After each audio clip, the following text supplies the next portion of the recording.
Initial interview question mistakes.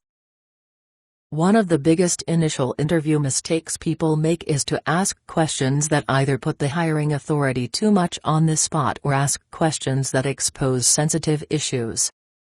A question like, "In doing my research, I noticed that you had to restate your company earnings the last year.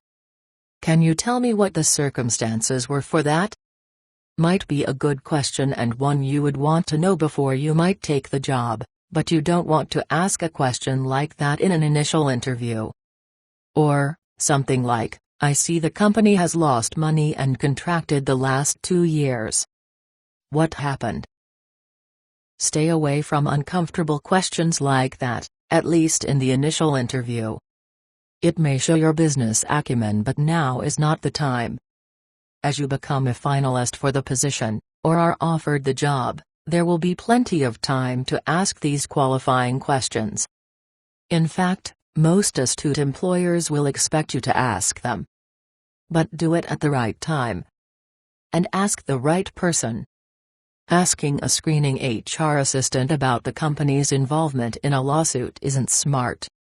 Now, asking the VP of Finance about that kind of thing as you are being offered the job might be a good idea. You need to know what you are getting into and how it will affect you. Remember that your purpose for asking questions in an initial interview is to sell yourself to the next stage of the interviewing process. Don't qualify yourself out of what might be a good opportunity by asking too many of the wrong kind of questions in the initial interview. You will notice that I don't recommend asking any "what's in it for me" questions in the initial interview.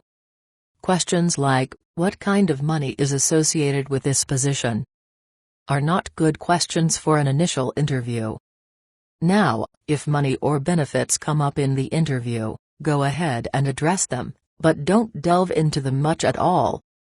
There will be plenty of time for that in subsequent interviews. You want to sell yourself to the top of the candidate stack. Once you are there, most everything else takes care of itself. If the money isn't right, you don't have to take the job. Take notes, and as you go through the interviewing process you can get clarifications on things you don't understand. You don't have to know everything right now.